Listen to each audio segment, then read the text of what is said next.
Howdy, everybody. How are you? All right. I know it's a little bit warm in here, so I'll try not to take up all the air. So please just make yourself as comfortable as possible. But, I'd like to start today before we start our rounds here, talking just a little bit, about the fact that we all know that Texas has always been a part of the space industry. From NASA's Mission Control in Houston, we are so honored to have an SOH in the back of the room right now, our JSC Center Director. But now today, we've got commercial launch pads in South and West Texas, coming to West Texas, advanced manufacturing facilities that are really spread all over the state. As we all know, Texas is big, and the state is big, and what we're seeing is regions of space. And here comes our host, Shay Saberpour. Thank you, Shay, for hosting Space House. But what's interesting is the breadth and the depth of what's happening across Texas all at the same time.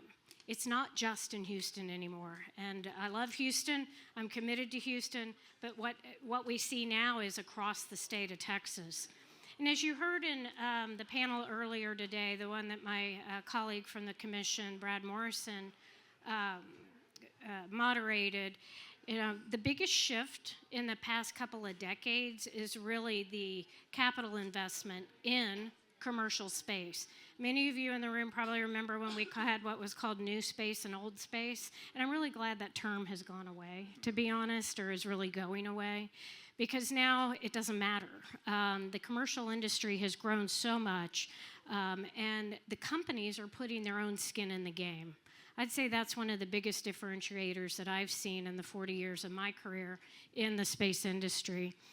And while our primary customers are still NASA, the Space Force, NOAA, NRO, et cetera, it's also a new business model and relationship. So that's what's changed. It's not the cost-plus contract world anymore. And it's the people in this room and the people who have been here the last 2 days at the Cesium Astro Space House that are really beginning to shift that paradigm. And a lot of it's happening right here in Texas. There's other key space states that are doing great things, but we're trying to do what we can to really move the needle through the newer Texas Space Commission and Texas Aerospace Research and Space Economy Consortium, otherwise known as TARSEC, which Shay and a few others here are a part of. Today in Texas, we're seeing commercially led robotic missions to the moon, the development of commercial space stations, American-made engines and hypersonic propulsion systems all being designed, built, and tested right here on the ground in our fine state of Texas, or the great state of Texas, as we like to say. So I'm going to start off, with a lightning round question for each of the participants here on why Texas. They gave us the title of Space is Bigger in Texas, which seems a little bit cliche, but it's also true. We're a big state.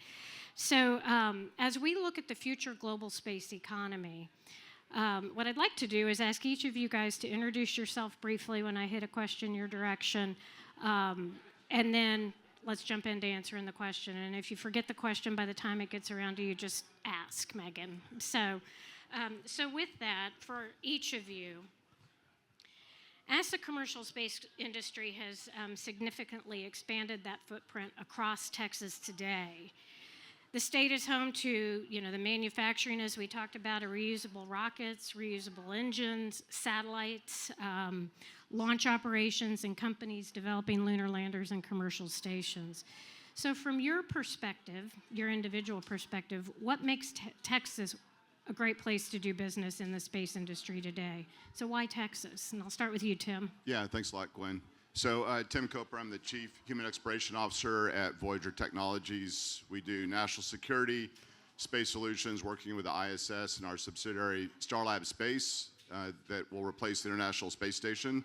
We also have Megan here with Axiom, so we have 2 Texas space stations on this stage. But the way I look at it is there's really 3 things that have really enabled the growth of space in Texas. It's about the money, it's about the workforce and the catalysts. On the finance side, there's no corporate tax, there's no personal income tax. The Texas Enterprise Fund still has $300 million in 26 to 27 for companies to move here, so it's a huge incentive. And workforce-wise, 150,000 workers when it comes to aerospace, aviation. And from a Catalyst perspective, Johnson Space Center, Texas has been the home of human spaceflight, and even more specifically, Houston. And it's a great catalyst for companies to come in and work closely with Johnson Space Center. And then frankly, the Texas Space Commission has been really an amazing energizer when it comes to the growth of the industry. Thanks. Hello, everyone. How y'all doing? Good. So I'm Tom Markusic. I'm a rocket scientist and a space tech entrepreneur, probably in that order. And I would just keep it simple for me. You know, why is America great? To me, it boils down to two things: liberty and the ability to pursue prosperity. And I think Texas has preserved and protected that better than any other state. So that's it. Hello, everybody. My name's Summer Webb. I'm the Deputy Director of Launch Site 1 for Blue Origin. That's our West Texas launch and test facility. And then I do the government relations work for Texas. I would say, kind of simply put, is because, one, Texas is so vast, right? Out in West Texas, we have so much space. We don't interfere with anybody. Nobody interferes with us. As a private industry, we can test as much as we want. And really utilize that large open space. And then even more importantly, Texas is the government is so business friendly. They really, really want to support entrepreneurs. They want to support industry, and they do everything that they can to be supportive to us. So I think that that's obviously extremely helpful. And then you see it in the legislation as well, by the creation of the Texas Space Commission, the appropriators giving as much money as they have, and just the boom in the industry shows that Texas really wants aerospace here. I have to add, you're also, Summer is the mayor of Valentine, Texas, in her free time, so thank you for your public service. I am, that's true. There's more people in this room than there are in my town, but yes, thank you. We should call you mayor. Megan, over to you. Howdy, y'all. Howdy. My name's Megan Ortiz. I'm the Senior Director of External Relations at Axiom Space. I'm so honored to be with my colleagues here today who I have the opportunity to engage with quite a bit. And Shay, thank you for sponsoring Space House. We look at Texas as not just a state amongst the United States, but truly a global economy. If you compare Texas GDP across the world, it's actually larger than Russia, Italy, and Canada. And so whenever you look at what Texas can bring to the table, there's actually a sizable amount of investment that our state can offer to the space industry, not to mention the legacy of spaceflight, human spaceflight specifically in the state of Texas. Who here thinks about space whenever you think about Texas, right? Absolutely. I can tell you, living in Clear Lake, Texas, you cannot drive around without being reminded about the legacy of human spaceflight in our state, and we are so proud of that. My kids went to Space Center Intermediate. We drive down NASA 1 Road. We drive by NASA Johnson Space Center, the Texas A&M Space Institute. There's a consistent reminder. My kids play in NASA Little League.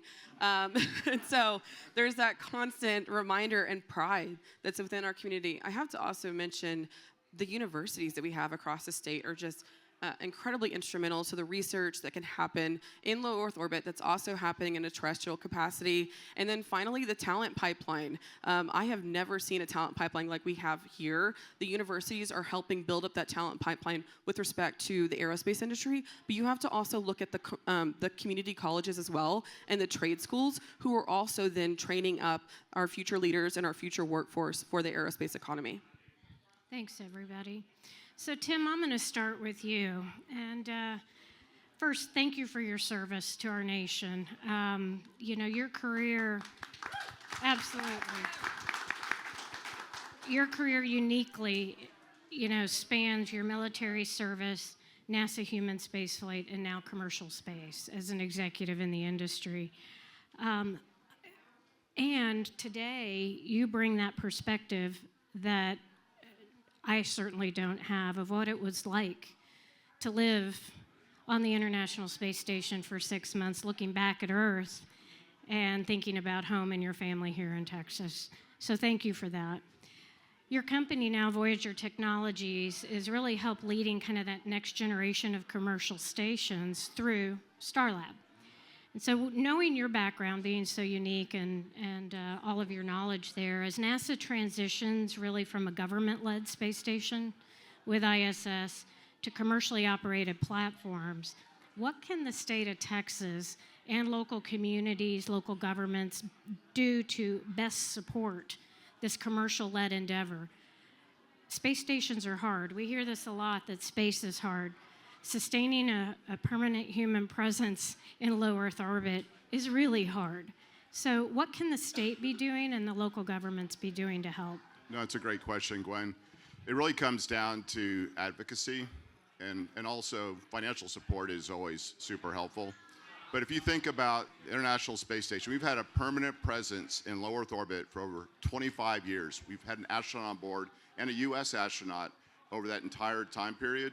And what probably isn't obvious, we always give NASA and Johnson Space Center full credit for that. But in our community, just as Megan said, that community is really tight, and there's so many companies that support that effort.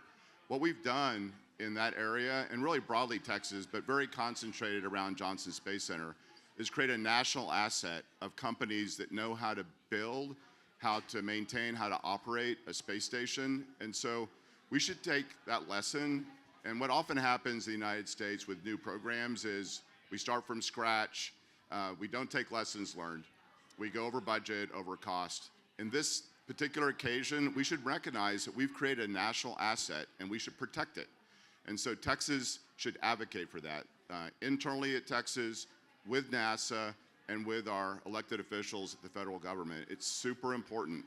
And one thing, I was at a panel at Ascend, Texas, and one of the Lockheed executives was talking about the 11 different signatures they needed for a satellite. It took 2 years to build the satellite and 2 years to get through the regulation. Well, that's really unconscionable. We should guard ourselves in the state of Texas to make sure that we don't create barriers, just like the federal government has, to the extent possible. The state supports that so that we can move at the speed of the technology and the operations and leave it to the company. And so those kinds of areas where they can provide advocacy through the state would be super important. So I guess a follow-on question there is, for the near-term solution, we're talking about International Space Station deorbiting in the early 2030s. What's keeping you up at night as you think about a commercially led station or two? Yeah, so, the things that should worry probably don't. I think that we're on a great path, both technically and operationally, programmatically.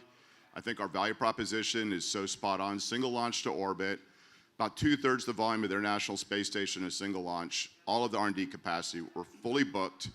And so we're very excited about the value proposition. But, NASA's gone through a lot of changes. We had the Secretary of Transportation is the acting NASA administrator for a period of time. We have a brand new administrator. And so things have really delayed over time. And what's interesting about this commercial low Earth orbit destination program is that the intention is to offload some of the costs to industry. And ironically, the way that NASA can do that is to commit and provide the confidence and certainty to the investment community so that they'll come on board, because we'll generate a lot of revenue and a lot of free cash flow while we're meeting the exploration objectives of NASA and the other agencies. So that worries me still. And hopefully we're on a path where we get some information from NASA and we can move out. The other thing is that within the state, we shouldn't be naive that other states are very interested in being the home of human spaceflight.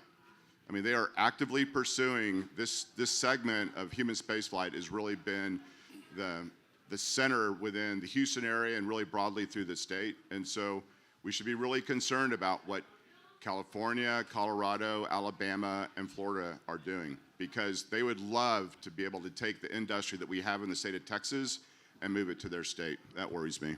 That keeps me up at night, too, as the chair of the commission, to be honest. So very good. Thank you. So, Tom, over to you.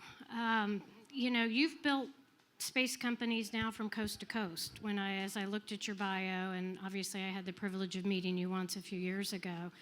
So when I look at your unique experience, having been such a part of these entrepreneurial, this commercial growth, in your view, what makes Texas especially attractive for the early startups? Because you brought one of your companies to Texas.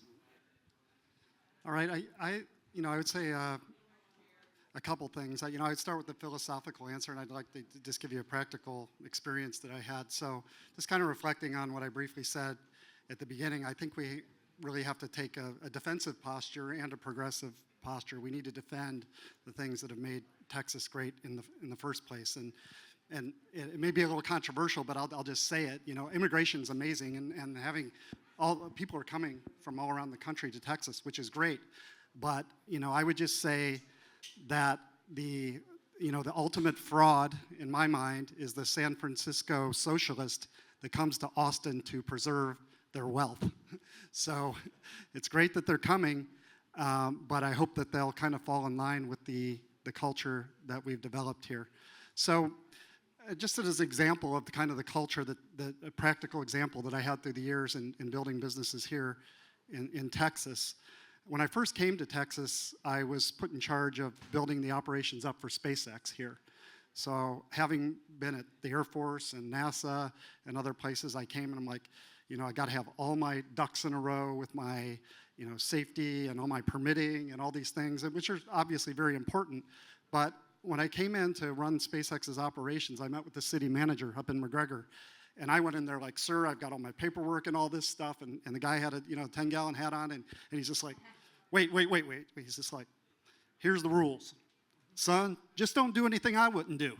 And I was like, wow, this is a very different place. So, and I've met that kind of attitude all along the way, from Senator Cruz to Cornyn, the politicians, the governor, they're just all want to get in there and help you be successful. So, I mean, that's why I think Texas is great from a governmental perspective. Just keep that up.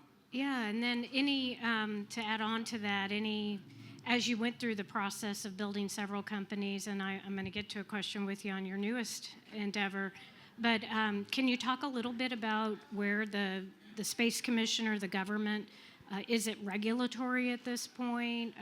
What could we be doing outside of grants, which everybody wants to ask about? What kinds of things could we be doing here to really make Texas a great place an easier place for Texans to do business in space? Yeah, I think there are two big practical things for growing my business that would be helpful. One would be building like real sort of aerospace industrial ecosystems, not just single companies. But if you go to like a Los Angeles, you can go across the street and talk to the guy about capacitors. If you need a little spring, 2 blocks that way is the company that works on the spring. So it needs to be not just about bringing big name companies in, but promoting aerospace industrial parks, so you kind of have all those resources that can cross-pollinate and support each other. And then the other thing is we need real spaceports, places where we can actually fly, not just rich man's roller coaster up and down, but actually go to orbit. So that'll be especially important for me as I'm moving into trying to build the world's first orbital space plane. So what that really means is we basically need the ability to fly out over the ocean and go to space. Okay, great. I've got another question I'm going to come back to you on here in a minute, but I'm going to shift gears to Mayor Webb. I'll call her Mayor Webb today. Blue Origin is obviously making major investments of its own across the space ecosystem. Not necessarily here in Texas. A lot of that is happening elsewhere. But when I think about Blue's portfolio now, from the reusable engines that helped us to become not dependent on Russian engines, launch system, human landers, next-gen satellite networks, where can the state of Texas be most impactful in supporting Blue Origin solving our nation's biggest challenges? Not necessarily SURF grants, but how can the state of Texas help solve those big national needs? Well, I think a lot of it does start at home. To kind of copy what Megan said, workforce is a big thing. Texas has great workforce, but we need more. So workforce is huge. In West Texas, we work very closely with University of Texas El Paso for our engineering talent, and then work with Western Tech for our technicians.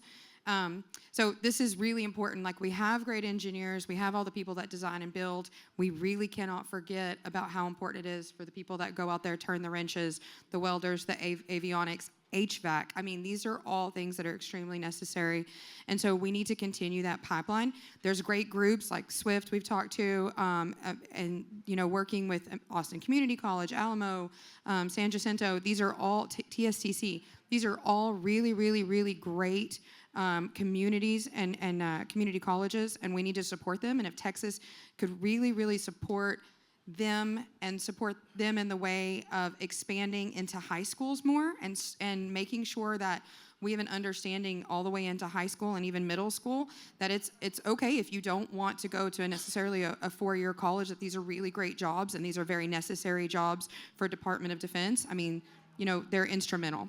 So that would be one. And then supply chain, 100% agree. We need to be able to walk across the street and talk to our suppliers. You know, I met a great company last week when we were doing supplier days, C-Tech out of North Richland Hills, and they were eye-opening about some of the lead times on some of the assets that we use, that we all use. So we could all work together to do things like standardize. You know, if the aerospace industry as a whole would try to standardize, that could help with lead times. Trying to be vertical integration, manufacture our own things, which again goes back to that workforce.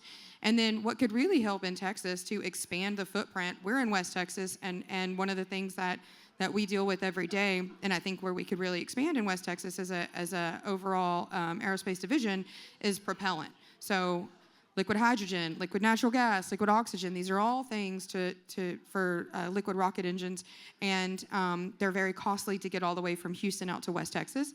And so this is one of those things where if the state could help really, really fund and support some of these, like, again, the supply chain all the way around, and not just think of aerospace just as launching rockets. It's so much more than that, right? We need the nuts and bolts and fasteners and propellant. And so that's where we really need to key in on, again, to make it a whole ecosystem. And I'm so sorry, I'm from the desert. It's really hot in Austin. Oh my God. You should go to Houston, right? Oh my guys? God. Those of you that are from So excuse me while I fan myself. I love it.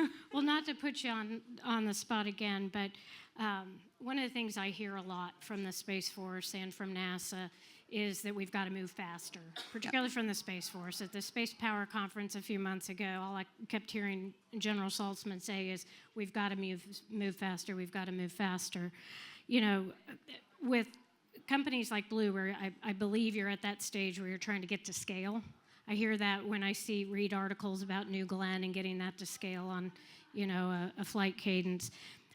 What has Texas gotten right, and where could we further support helping a Blue get to scale? Is it local incentives? I don't know. Any thoughts come to mind where Texas, or any state, frankly, could be of help? What we've gotten right and we do really good at, as I said earlier, is how easy it is to do business in Texas. The government wants us here.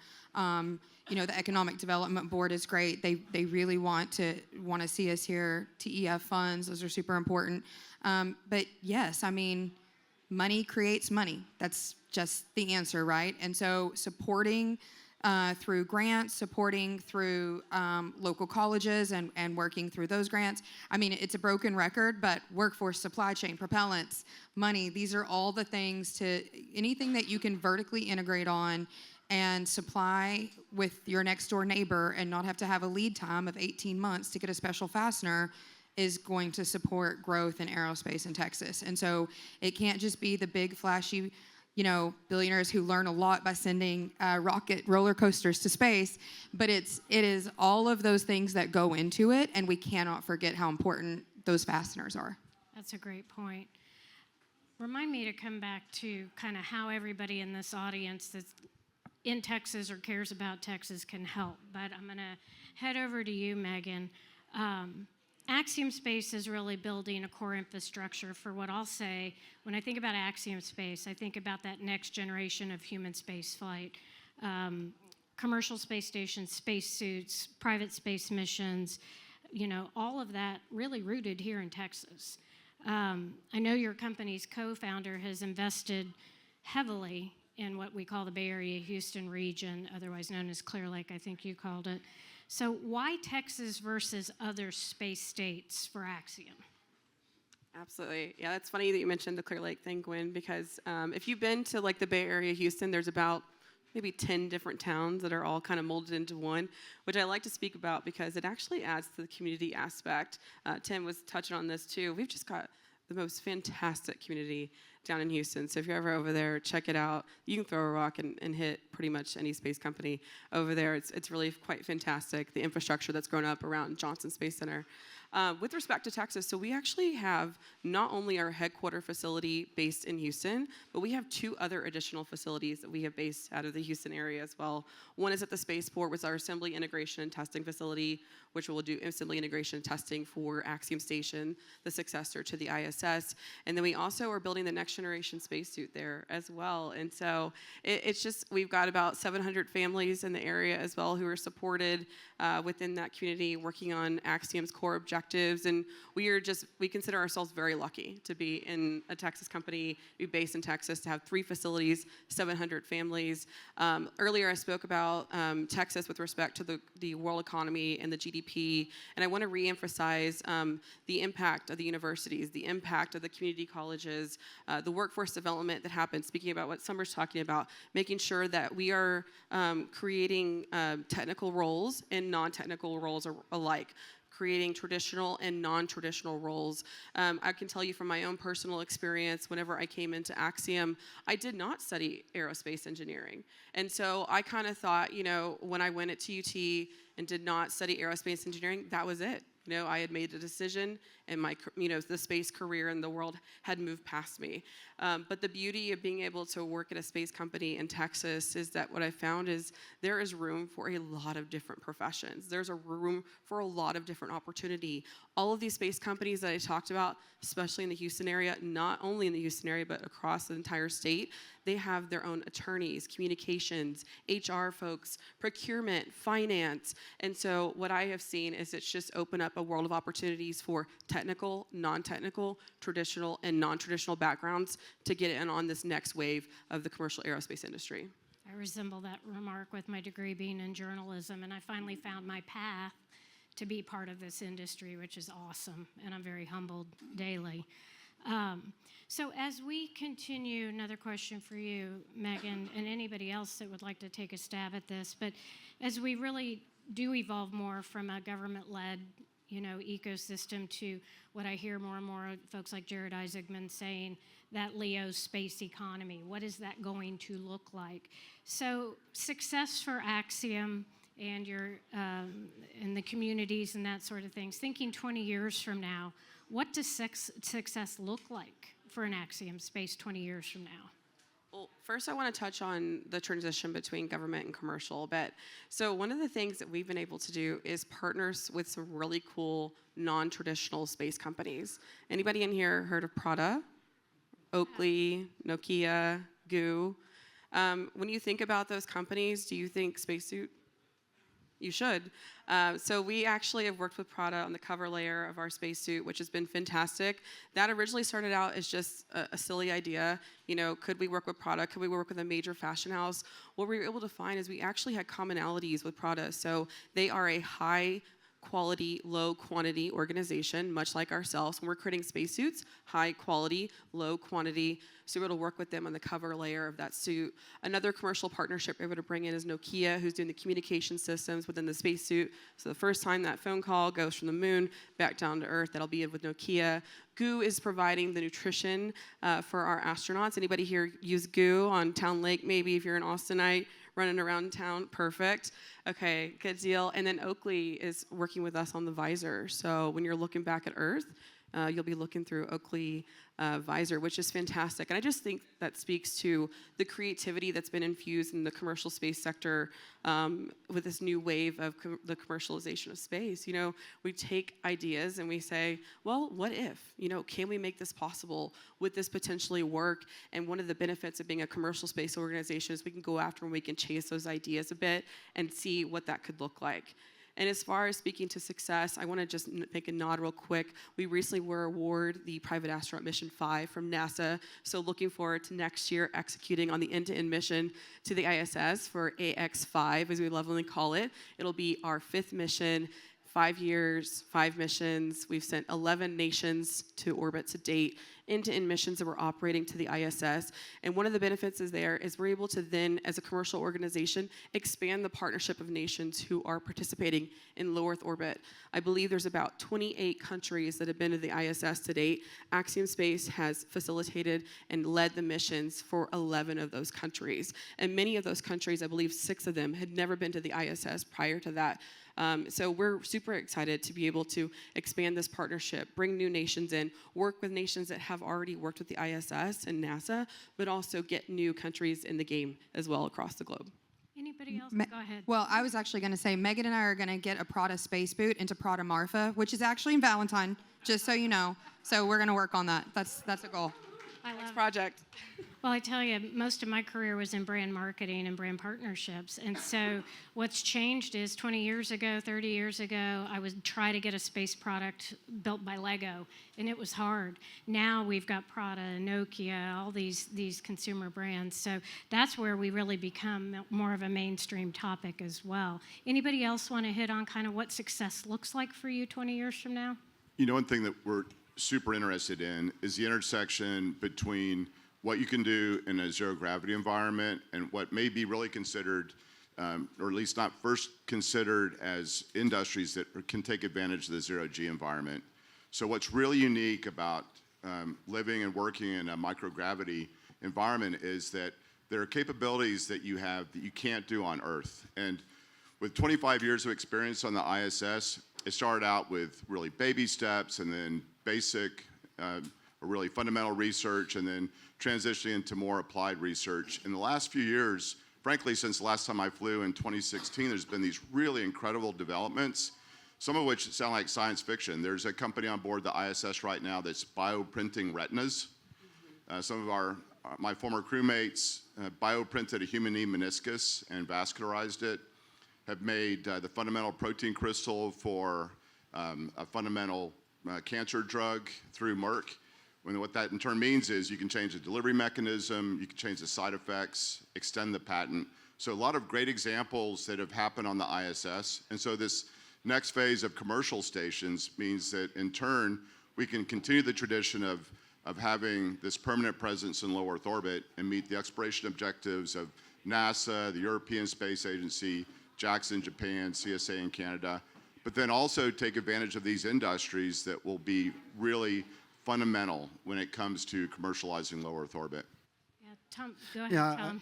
I would just say we're going to friggin' walk on Mars in the next 20 years. I mean, that's mind-blowing. When you think about all of the millennia of human existence, all of us were coincidentally born at exactly that time when man would first walk on Mars. And, you know, I personally don't have a role in that, I don't think, right off the bat. But, you know, we've talked a lot about how, you know, just as Americans working in this area, we're collaboratively working in different areas, and certainly Blue will have a hand in that, SpaceX will have a hand in that, Axiom will have a hand in that, learning to live in space and space stations. All of this ecosystem is going to come together, and we're going to land on Mars in the next 20 years, and that's just so cool and mind-blowing. And we're very blessed to live at this time. Can you talk a little bit about your latest endeavor with Frontera Space, which the task of creating a single-stage to orbit space plane is not an easy one. A number of folks have tried, and one day, like you're saying, 20 years from now, hopefully that will happen. And I know the short-term need may be more for what our nation needs for national security or, you know, maybe NASA or other needs, but really, 20 years from now, do you think we could be hypersonically transporting ourselves between Houston and London in a couple of hours? I don't know. Yeah, definitely. Tell us about Frontera. So my calling is definitely, you know, figuring out how to get to space, and other folks are making that next big jump. But the thing that's always bothered me is, rockets and the way we operate rockets and how we get to space, it fundamentally doesn't look very different than it did in the 1950s. It's this tubular rocket, going from a launch pad that there are only like 2 of them exist in the whole country. This is not democratizing space.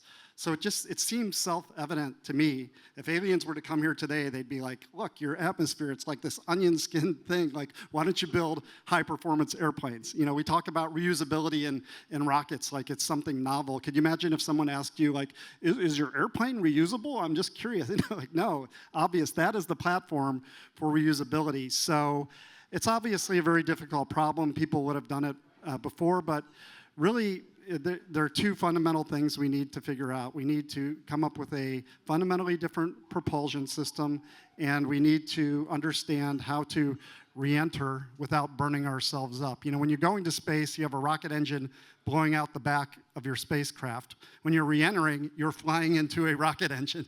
So both of them are daunting problems.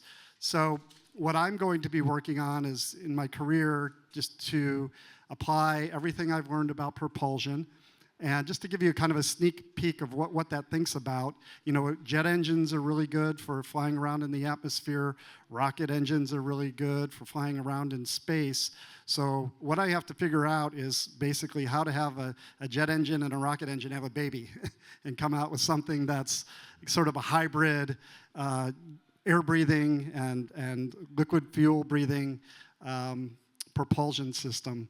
The neat thing about what's coincidentally going on now is all the hypersonics you mentioned, and there's just a ton of research on material science and things that go into hypersonics that will be directly applicable to the space plane. So anyway, just big picture, airline-like operations. Anywhere there's a 10,000-foot runway, we should be able to take off, go to orbit, fly several times a day, easy, and ultimately be able to go anywhere on Earth, point to point, in less than an hour with the exact same type of vehicle.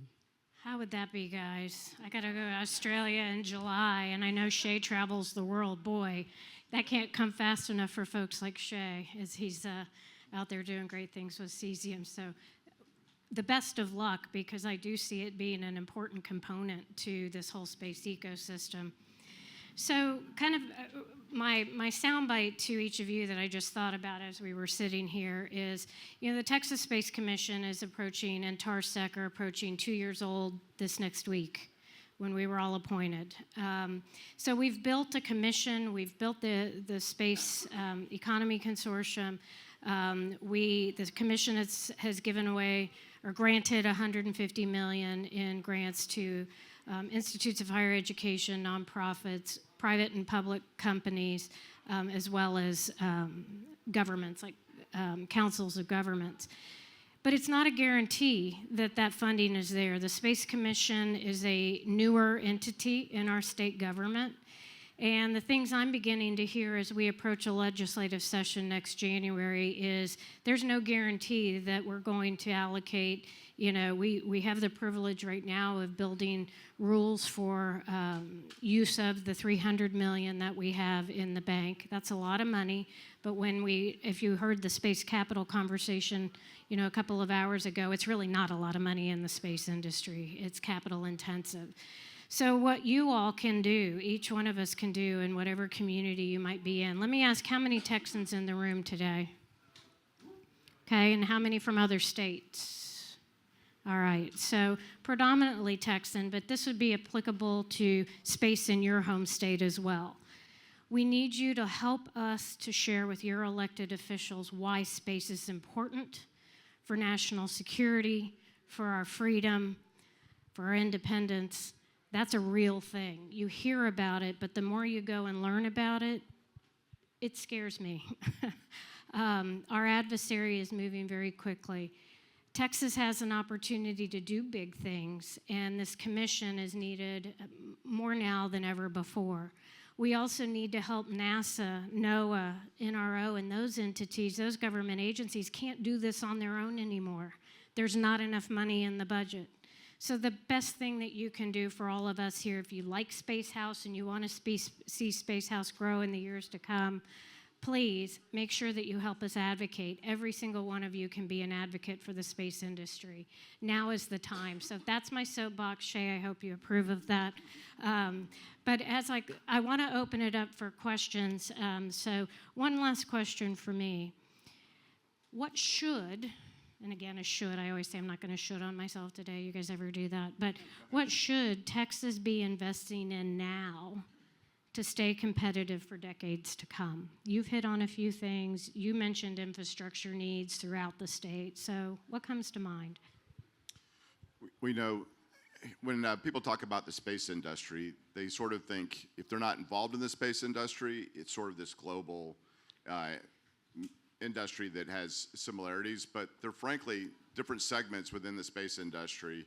You know, Cesium Astro is a lot different than human spaceflight, and the needs of Cesium Astro will be a lot different than the human side. And on the human side, we know based upon the supply chain, frankly, and also the maturity of the industry when it comes to making a space station, when it comes to primary structure, control motion gyros, propulsion mostly, thermal rejection, power generation, all those things, the supply chain, even though like building that out will take time and there's going to be hiccups along the way, there's flight heritage, which is super important. The one category where there's a lot less heritage because it's a bit niche-y is the life support systems.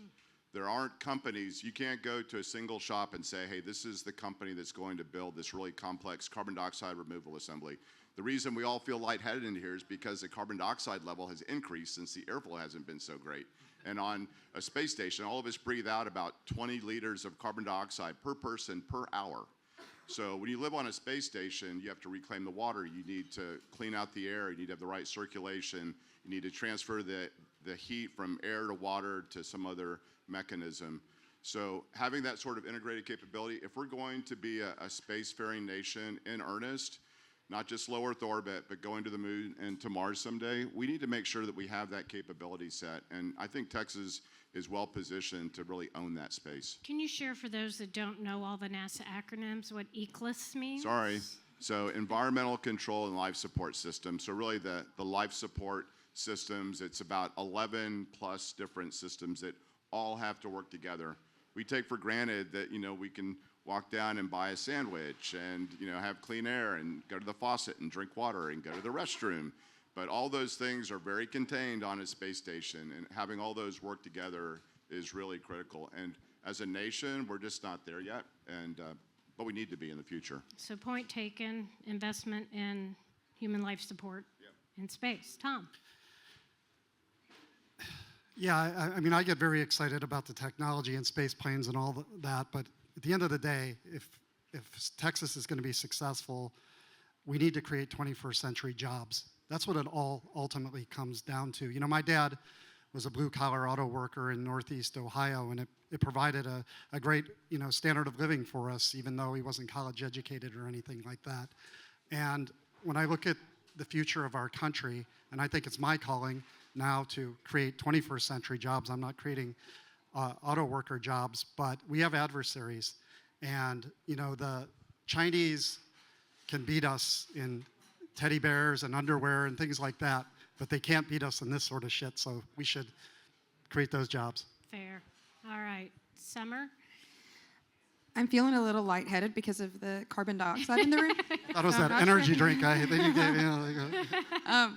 No, I mean, I completely agree with what Tim and Tom said, and what we've all said is the ecosystem. It has to be a full ecosystem. We have to be vertically integrated in Texas. We have to all work together, and we have to remember that in order to get to space and to do everything that we want, that it is a full range. It is not just the rockets. It's not that's not the only thing that gets us to space.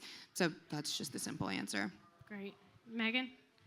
You know, when I think about Texas leadership over the next 10, 20 years, two industries specifically come to mind.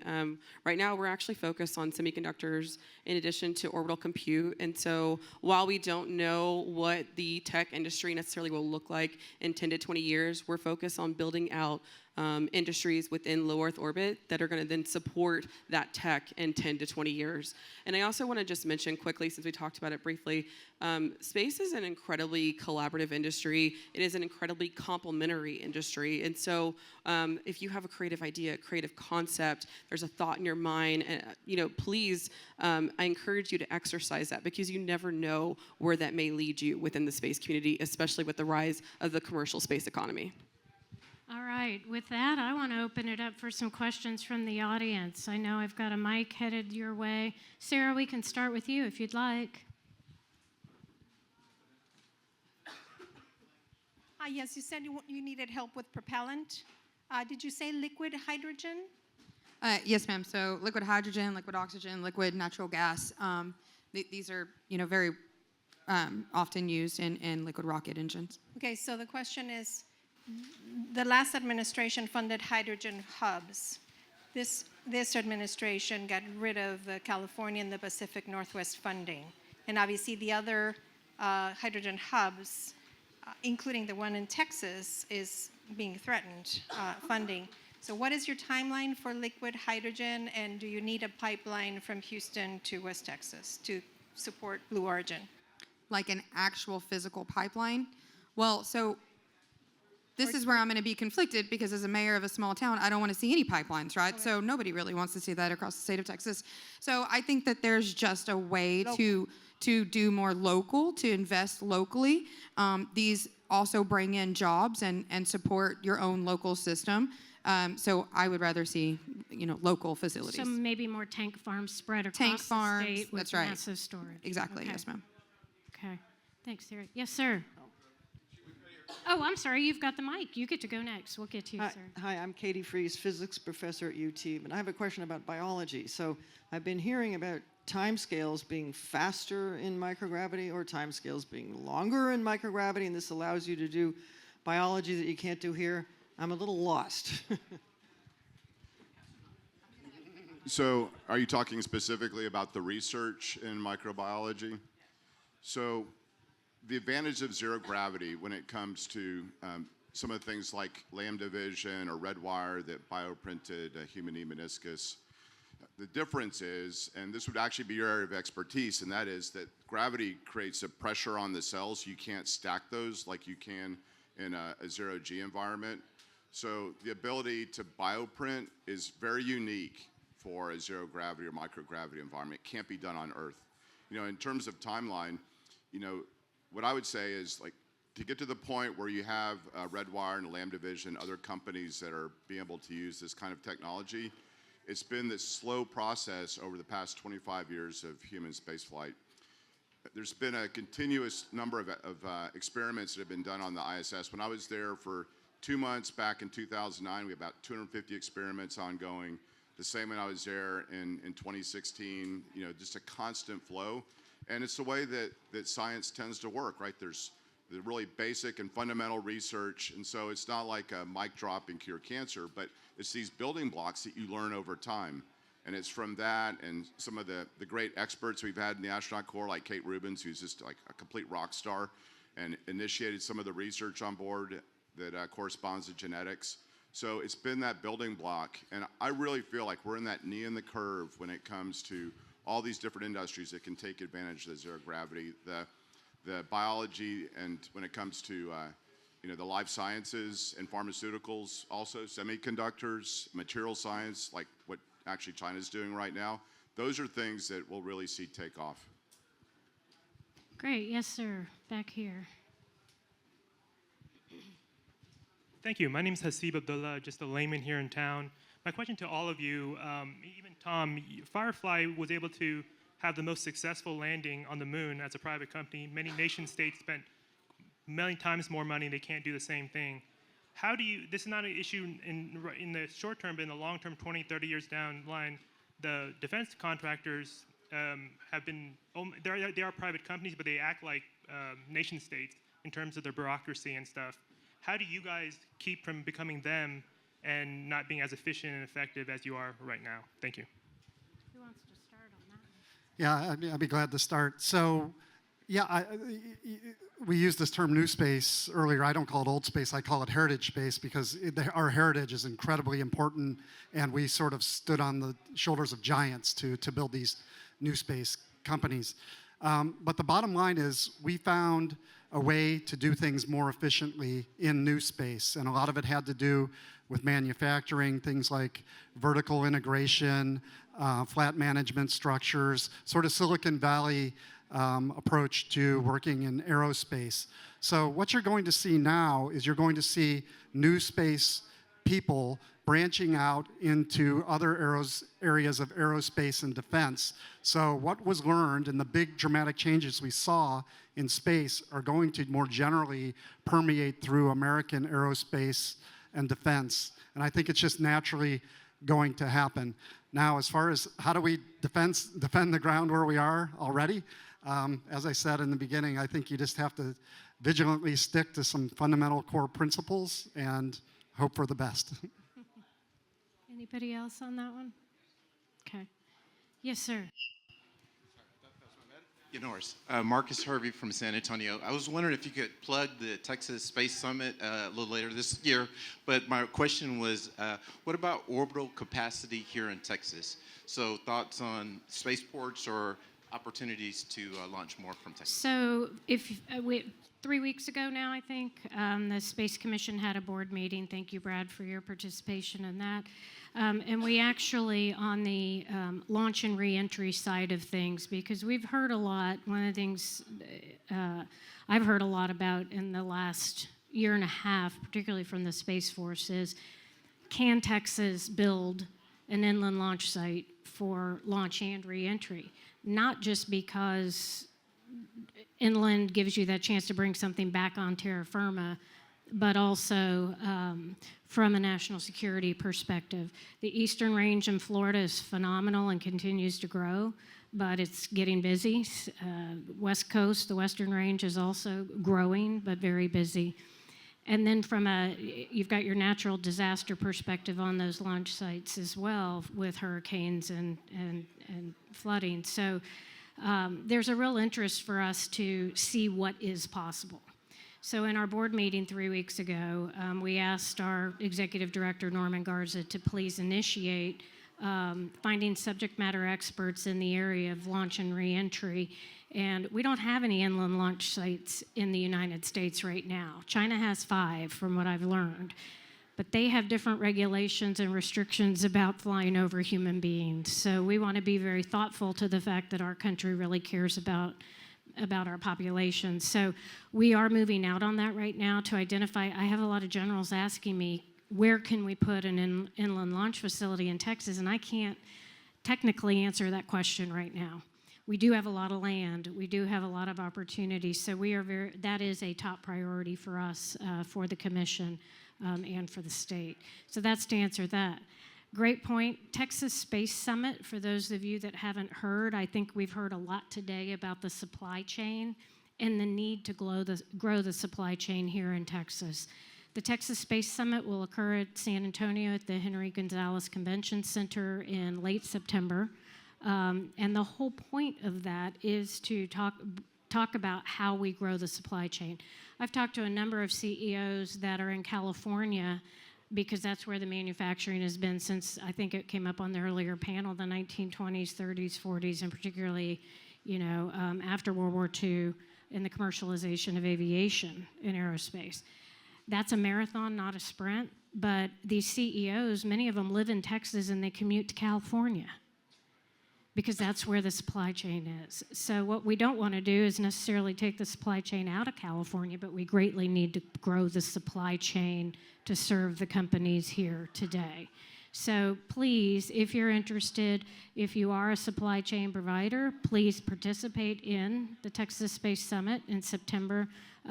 If you're interested in speaking, certainly you can reach out to me, and I'll make sure that the folks at Greater SATX that are organizing the event do get back to you. So hope to see many of you there.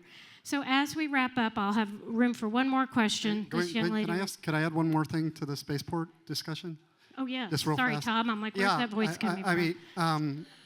So technologically, why don't we fly over land? Rockets have always been staged, and they drop some big thing, on the land, and that's going to land somewhere, and it usually lands in the ocean. So, just jumping ahead, if we have single stage to orbit, we're not dropping anything. We're just flying over like airplanes do. So I think intrinsically, just the concept of single stage to orbit is really going to make more inland spaceports possible. Excellent point. Thank you. That's why they're the subject matter experts. Yes, ma'am. Last question as we wrap up. I was a former city manager of Brownsville, Texas, Helen Ramirez, Yay, and it's so good to see really you. worked a lot with SpaceX. But I would say that one of the secrets of the sauce was exactly what you all have said with regard for economic development departments, working with city government, working with private sector, non-siloed. We talked about one city, a lot of that. I see a lot of silos through economic development, and I'm working now in San Marcos, Texas. And really, we were talking a lot from a regional perspective on the corridor. So San Antonio, Austin, but also that whole corridor, there's a lot of great small companies that are filling the ecosystem.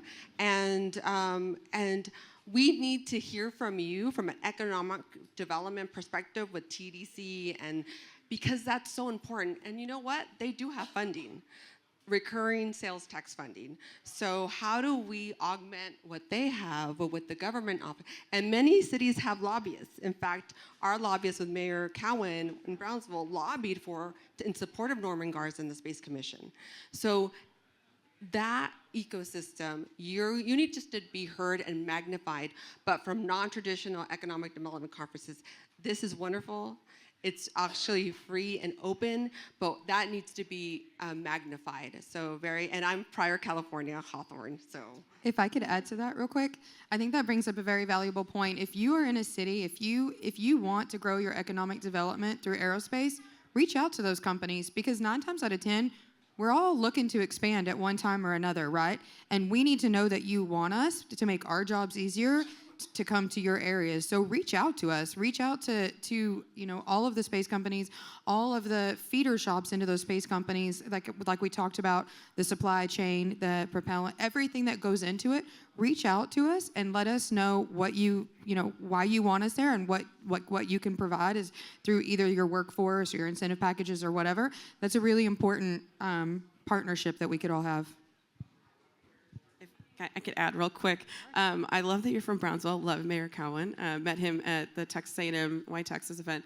I just want to speak to the fact that whenever you think about traditional space communities in Texas, obviously Houston comes to mind, right? Austin is a tech hub. Brownsville and South Texas has now expanded with the expansion of Starbase and what's happening with SpaceX. And so what's happening in West Texas with Blue and our friends over there. I am so excited to continue to see the expansion of the space industry across the entire state of Texas. And so I want to echo what Summer said with respect to, if there's cities out there, if you're in your community and you want to see space activity, please reach out. Please start the initiative and start the conversation, because we are looking to expand all across the state. And so while it may not be my specific organization, there are plenty of organizations that are looking for opportunity to get in on this exciting activity, because space truly is going to be the complementary industry of the future. And reach out to the Texas Space Commission, to Norman, as you mentioned as well. We do have a great relationship with the Texas EDT, the Economic Development and Tourism Office, but that's also where the commission can help. And we're thrilled to know you're in San Marcos, by the way. So with that, I know we're out of time. I want to thank Heather, who, doing all jobs, is sitting on the floor,